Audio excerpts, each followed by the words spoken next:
Hello everyone and welcome to Sinful Gaming. I hope you're all doing well, I hope you're all staying safe, and most of all, I hope you're all fighting that war against the Grey.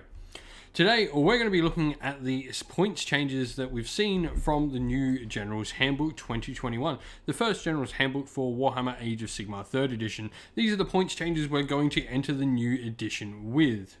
So what I thought I'd do is I'd go look at all the armies, and I was going to make one big video, but decided I think it'd be better if we did a bunch of little smaller videos, make them easier to watch, and you can find the faction you're interested in me talking about in these videos easier. So we're going to look at the order models today. We're going to look at the order armies and all the points changes and stuff that we've seen so far. Obviously, this isn't the whole picture. We're still waiting on that FAQ that we'll see on launch, but I think it's interesting to talk about points now because points do have a pretty big impact. We've obviously seen the core rules and how points are going to work in the new game. We're thinking everything's going to go up a general amount, and it generally has about 5 to 10 points. Every unit is an average increase you can expect, so anything on top of that is generally an actual increase in the game, I think. And that's how I sort of tend to look at it. But what we're going to do, we're going to talk about it all, see how points are going to go, and just have a little bit of discussion, because like I just said, points can be the determining factor whether something is useful or not in the game. If something is undercosted, it doesn't matter how good its war scroll is. It could be a little bit lesser of a war scroll, but if it's a good price for the points, maybe it's a really useful unit. In the same case, if something is really good but its points are so astronomically high, maybe it's not a good investment for your army. But then again, we've got to look at a whole army's points, because maybe that one unit is really astronomically high, but the rest of the army might not be so high, so then it sort of balances out and doesn't look quite so bad as a whole army. But let's get cracking into it. We're going to look at each army from order as a whole and see what we think of the points increases across the board for them. Alright, so let's get started. Cities of Sigmar. I think they're a solid B. There's definitely been, I guess, quite a few increases across the army, but I think in general they came off pretty well. Some of their biggest drops came from their monster heroes, so things like the Battle Mage on Griffin, the Free Guild General on Griffin, both saw 15-point drops, which was really nice. I think that Battle Mage on Griffin, we were talking a little bit about it in Mortal Citizens when we're talking Settlers Gain, on how you could maybe make a cool offensive one of this, and with the Firebrand spell as well, from the generic spells you get +1 damage, I think you can make a really interesting case for getting a Free Guild a Battle Mage on Griffin working in an army. It's definitely a cool piece with all the bonuses to monsters. And this is something I've found, I guess, a little bit common throughout all of these, is that generally they aren't trying to push monsters to be on the battlefield. They really want them to be a part of the game more, and they've dropped the points on quite a few of them, especially here in cities, with the Dreadlord and Black Dragon dropping as well. Despite, I think, being an absolute bargain at 300 points, he's dropped 10 points as well. Some of the biggest hikes do come to our shooting units, with nearly every battle line shooting unit seeing a 5-point increase, but the Dark Shards especially probably getting hit hardest there, with 15-point increase per 10. I think that's a massive increase for Dark Shards at 30 when you start taking 20 and stuff like that. For a unit that maybe you're only paying 10 points more than the other versions of Dark Elf Battle Line to sacrifice for your sorceress, their shooting was really, a lot more useful than Dread Spears or Bleak Swords. And now they've gone up that little bit more. It's definitely more a case of, cool, are you taking Dread Spears or Bleak Swords now rather than taking Dark Shards for that sacrifice? The Steam Tank went up, and I think this is mostly just part to they don't want that to be too common to Overwatch in, but he didn't go up by much. He only went up by 10 points. The Sisters of the Watch, however, are one of the biggest increase across the army when they went up plus 20 points. Which I think is the biggest increase in the entirety of the Cities of Sigmar subfaction. This depends for me. Like, obviously, they've got the ability to stand and shoot naturally, so if this is a rule that stays on the unit, I definitely think that their points are well worth it still, but it definitely is a big hike in points. Free Guild Handgunners as well have the stand and shoot reaction. If they only went up 5 points and they retain that ability, I think they're a really great unit to have. Obviously, one big thing with cities is the fact they could stack their bonuses to hit. They can no longer do that, so that becomes something where the army has lost a lot of value in a bunch of its abilities to get +1 to hit. Though with things like Hallowheart, you can get +1 to wound as well in there, so that can be nice alternative. I definitely think cities are going to do well in the new edition. Tons of options, tons of units. It's hard to stop them being good in some way. Daughters of Khaine, a B-. Now, the reason this is a minus, and the reason, well, it probably gets to a B over a C in general, I think, is Morathi herself. She had a 60-point increase. Now, that is minor in comparison to some of the other big models we've seen get increases in the game. Things like Alariel, Nagash going up to 975, just her only going up 60 points is massive. She's such an integral part to major power lists within Daughters of Khaine, and she's just such a great piece. She arguably is the best model in the game, and she's great, and she's still pretty cheap at 660 points now. The only actual drop happened to the Heart of Fury, which dropped a whopping 25 points. Now, with that, the main reason I see for this is that the fact that Priest's invocations can be countered quite easily now, so obviously it's lost a lot of value. It's still a fantastic invocation, but it definitely has lost a lot of value because it can be counteracted in your opponent's turn. Other major increases, the Bloodrag Viper went up a whopping 55 points, as did the other endless spell Blade Wind went up 40, which Bloodrag Viper is really good, but Blade Wind I don't think needed to go up like to the levels it did, but those War Scrolls haven't changed for those endless spells, and they're not going to likely with those points increases, so I think they're definitely going to have some really good use in the game, and their points maybe might be worth taking them. Obviously, Morgrave the Bloody as well, she went up. This is the Underworld's Warband Hat Queen and her little entourage. They went up because they now have to purchase both parts as separate units, so they're not that cheap little Morgrave and her Bloody Coven that you used to get. She costs quite a lot. She's probably out of the game at these sort of points, which is not a problem because you've got some other options there with your other Hag Queens. But in general, most Daughters of Khaine units saw between 10 and 20 point increases across the army. This is another points increase for Daughters of Khaine, and though the game has generally gone up, Daughters of Khaine went up by more than most of the game. So they're definitely going to see a few less units on the table, but the fact Morathi didn't go up nearly enough for what she can do, I think is a really big boon to Daughters of Khaine, and probably going to see her more on the table now than we ever have before. Fyreslayers, I'm going to give them a C. Now, this is, I guess, taking two things into account that we know. A lot of the rules for the games have hurt Fyreslayers and how they generally get a lot of their buffs to make some of their more powerful units more effective. The fact you can only receive and then give one command for each unit, you can only use each command once, etc. like that. This really does hurt Fyreslayers in some of their more competitive builds, and so it sort of lowers down the power level of some of the units. Though they are still great units in their own right, I definitely do think this lowers them, and so this hasn't been a very friendly update to Fyreslayers in the way we've played them previously. That being said, they did have some nice drops across the army. Fuel Grimir, he is the Underworld's Warband's, what do we call him, the Rune Father, and he actually dropped by 50 points, came down from 200 to 150. I think actually makes him, an interesting choice. He's 50 points more than a generic Rune Father on foot now, but he does get his little entourage around with him, so, that's interesting. Battlesmiths came down at 20 points, which is really cool. I believe 20 or 15. They came down, and I was not expecting them to come down at all. And also with the rules now surrounding totems on doing like a little bit extra around the game with extra range on the command abilities, Battlesmiths are already cool with some great abilities. Just giving them this little buff for the having, the totem keyword there is really nice and a great unit to see drop. The Auric Runeson's another one. He's a foot combat hero, and they've always, foot slow combat heroes are always iffy. But I think on a smaller board, he's a little bit cheaper now.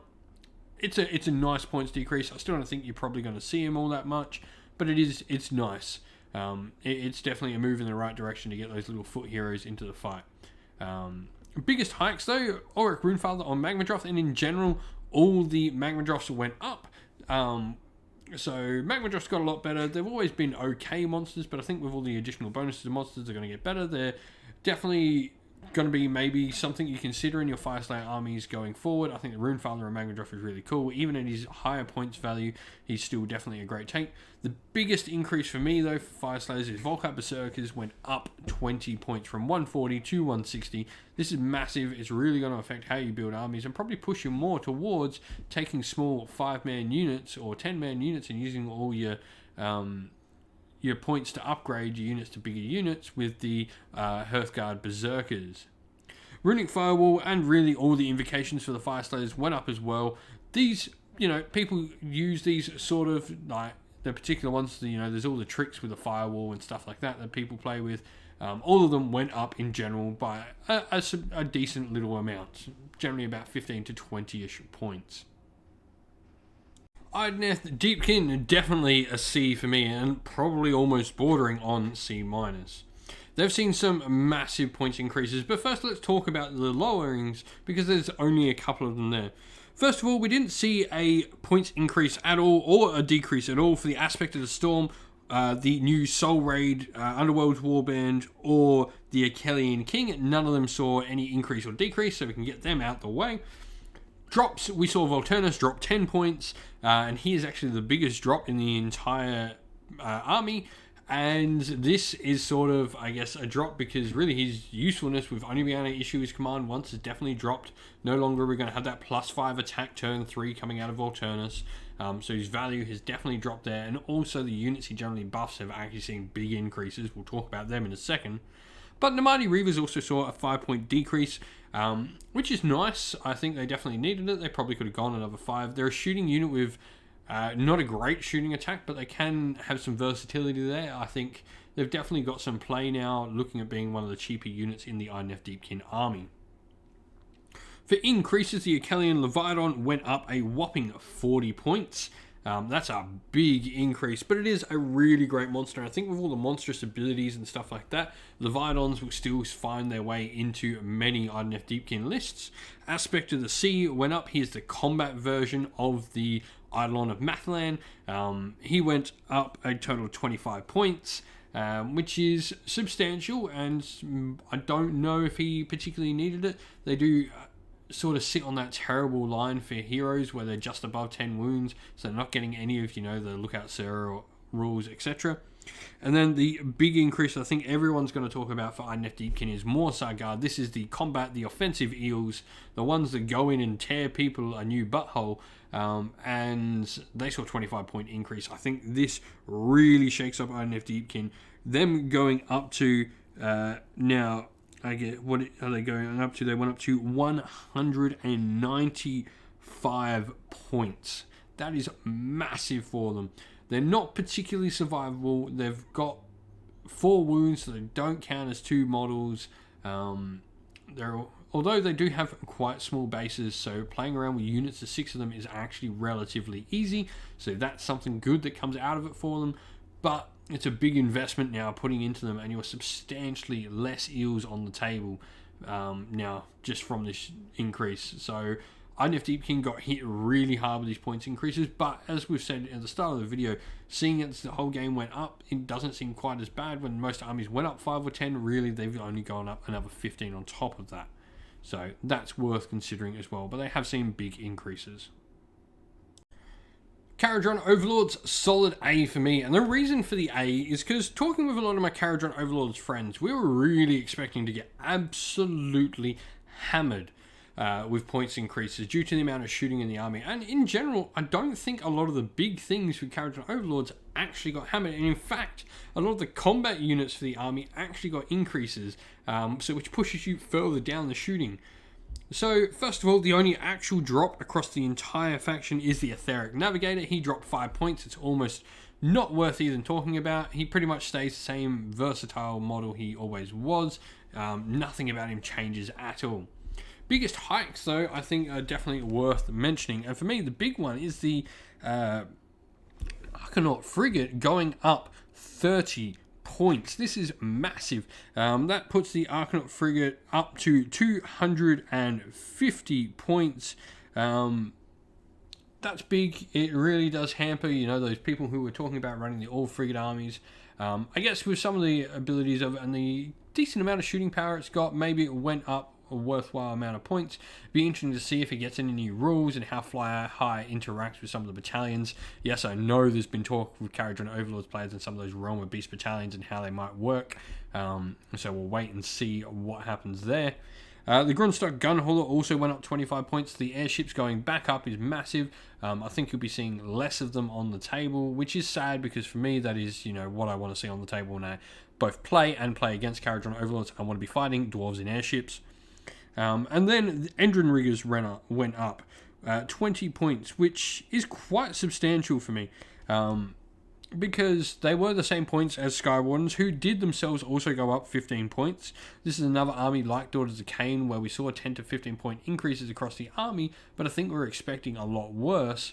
I think Kharadron Overlords in general got off pretty light with a lot of their core troops, like Archnaut Company only went up to 100 points. Skywardens only went up 15, and meanwhile you've got other things like Thunderers went up 15. That's meh. But like a lot of their units didn't go up really all that much in general. They had a few pieces that went up quite a lot, like the Ironclad as well, only went up 10. I think Kharadron Overlord's coming out of this really well. Not a lot of points increases. It's probably going to change a few of the units you see. I think Skywardens now are definitely a lot better a unit than Engine Riggers with their 2-inch reach. They fight better in 6s now than Engine Riggers, and they're cheaper as well. Lumineth Realm-Lords B. Now, the reason for a B is I think some of the units got hit quite hard, but I don't think the actual best units in the army got hit at all, or, you know, barely. So for starters, nothing in the army actually dropped. We saw a few units not go up at all. The Stone Mage, the Wind Mage, and Miari's Purifiers all stayed the same points they are now. However, we did have some massive hikes for nearly all of our named characters. Teclis going up 80, Avalanor going up 55, and 45 points for Sylvaneth. Putting all these models up, I mean, they're all great models, and I think the increases are all warranted. They all perhaps were maybe a little bit undercosted previously in some of their recent battle tomes. But we also did see like 30 points on the Light of Eltharion, 30 points on the Sanctum of Amnatok, 20 points on Alarith Stoneguard. I think is particularly harsh. They're not really the most competitive build, though we did see a lot of them out there. People loved using the Stoneguard models, despite the cow helmets. But I think some of the big stuff here is like the Wardens going up 25. Now, the Archers, however, only went up 10 points for the Sentinels. Now, the thing with that, though, is you got to remember how Lumineth battle line works. They need to actually take Wardens to get Sentinels as battle line. So in a 2,000 point army, they're having to have at least one, and this is requiring, you know, a Scenari character, and then having a unit of Swordmasters or some other way to get battle line. They're having to pay for battle line before the Sentinels start counting as battle line. They need 2 other units. So the increases to everything else do affect how many Sentinels you put on the table. Obviously, if you start going too heavy into Sentinels and don't have the rest, your opponents can play like some of the games where they start throwing in chaff for you to have to stand and shoot, or get locked up and not be able to stand and shoot, etc. So I do think this hurts Lumineth, but I don't think it's going to take them off being, you know, a good army like it might with some of the others. I think actually the points hikes to Teclis, Avalanor, and Sylvaneth allow other units to come in and be options for the army, and actually gives you more versatility. Though, once again, I do think the Stoneguard one is particularly harsh on models that weren't really ripping anything up. Seraphon a B as well. Much like Lumineth, their army did in general go up in points, though Seraphon did see a couple of decreases. Unlike Lumineth, some of the more unused models in the army actually got some nice decreases, which is cool, though I don't think we're really going to change on what we're seeing for Seraphon. They did get a few big increases though. Most of their monster heroes, Skink Oracle and Troglodyte, Skink Chief and Stegodon, Old Blood on Carnosaur, all saw increases across the board. This is of course just because they get generally better. We did see increases across the board in the range of about 15 points on average really for the whole army. Now, Seraphon are probably at the moment, like previously, if we're not talking 3rd edition, we're talking 2nd edition, they are the dominant S tier army in the game. And really they are ripping up most other armies on the table, and so I think these points increases were generally coming. Most people were expecting them. I don't think a lot of things went up nearly as much as maybe some people thought, and they actually made quite a few things battle line in different ways as well. Skinks going up 15 to 75 is decent, but seeing Saurus Warriors, Saurus Knights and all that sort of stuff go up as well, I don't think we're going to stop seeing Skinks anytime, so maybe this is going to have something to do with maybe how their War Scrolls are going to work, might change how the outlook for Seraphon looks in the future. But in general, I don't think much is going to change. I think B, I mean, they got points increases, that's sad, but it was expected, and they maybe weren't as high as some people were predicting them to be. Stormcast Eternals at B-. I don't want to be too harsh on anything Stormcast because we're pretty sure there's a new battle tome coming out very, very soon. But one of their only drops they saw was Stormsire's Cursebreakers, dropped 20 points. Cool. Underworld Warband, Knight and Cantor there. Pretty nice. The biggest hikes though went to a couple of the named characters. Aventus Firestrike went up quite a few points. He went up a nice 25 along with the Celestin Prime. I do think both of them have some really good playability, especially the Celestin Prime. Seeing as he falls under that 10 wound bracket for now, he looks like he could be really cool and useful with some of the new Protectors units around him. The new unit that's coming out, the Thunderstrike army, protecting him and letting him be like a mortal wound platform. Both versions of the Star Drake, both the Lord Celestin and Drakesworn Templar, also went up quite a bit. It'd be interesting to see how their war scores change because it's a little bit harsh considering they already were quite expensive for monsters that didn't really do a lot of damage. At the moment though, it's looking like Stormcast could be an army that sits back, does mortal wounds and holds your opponent in place. It'd be really interesting to see how they go in the future. I don't think there's much more to talk about with Stormcast because we definitely have not seen the whole picture yet. And lastly, Sylvaneth for Order, definitely a D. I'm unfortunate to say I absolutely love Sylvaneth. They're a big love of mine, being a Wood Elf player of old. But really, they got hurt with this. They're already arguably one of the weakest armies in the game, and they got massive point increases across the board. Now, there are some drops in the army, both the Underworld Warbands available to the army in Yathari's Guardians and Scapeswide Hunt, who are an interesting pick of a unit, a decent little unit for Sylvaneth. They both saw increases, which is sad. And the Spiteswarm Hive, which is a common endless spell for Sylvaneth, actually saw a decrease, which is nice. So, you know, there's a couple of nice decreases there. Yathari's, you know, not really much, but a cool looking model. Saw a decrease, cool. And we did see the... yeah, nothing else changed. Oh, and the Tree Revenants didn't see any changes at all, which is nice. But the biggest hikes really for me, Vengeful Skullroot and the other endless spell, the Glade Worm, both saw big increases. This is due to their use and how they can be activated both phases because their war scrolls haven't been updated. A little bit harsh, they both go up quite substantially at 45 and 30 points each, which is pretty big, putting them up to 85 and 60 points respectively. Durthu saw a 40 point increase, and this is interesting because he is a hero monster that Finest Hour really does do a lot for, and his healing and stuff like that. I think maybe it's a little bit too much. I wouldn't mind him going up a little bit in general in tandem with the game, but I think this is a lot for how much he probably should have gone in up. And lastly, Kurnoth Hunters are definitely a big increase in points with 25 points across most of them, and seeing the swords go up along with the bows, 35 points and 25 for the scythes. So that's some massive points increases for Sylvaneth across the board. I think it really does hurt them more than does any good for them in the game. And so, what were your thoughts? What do you think of all the points changes for Order? If you've got an Order army, what are you hoping for rules changes to match some of these points increases? And what are you sort of expecting? Are you happy with the points increases that you've seen throughout your armies? Is it going to change many of your lists? For me, a big thing is not having battalions in the armies. I've actually made a lot of my Cities of Sigmar armies remain the same points. Just dropping the battalion, and now I'm actually a 2k army where I just don't have a battalion anymore. So that's an interesting way to look at it, maybe. But definitely let us know in the comments below how your armies have changed, what you're looking forward to running that maybe wasn't viable before but is now in the current sort of landscape of points. I'd love to hear from you. And you can find all these points here on many of the Facebook groups. We've got them shared around now. I believe Dan from AOS Shorts, the website, is working on a PDF file where you'll be able to find them all. And also Facehammer are the channel that showed us everything. There are a couple of the Age of Sigmar playtesters, so go give them a check out. Well, thank you all for watching the video. We hope you enjoyed it. If you did, please don't forget to leave a like and subscribe to the channel if you have not already. Also, while you're at it, why not come chat more with us on Discord? We've got a link in the description of the video below to our Discord server. You can come chat with me and other members of our fine little community here at Sinful Gaming.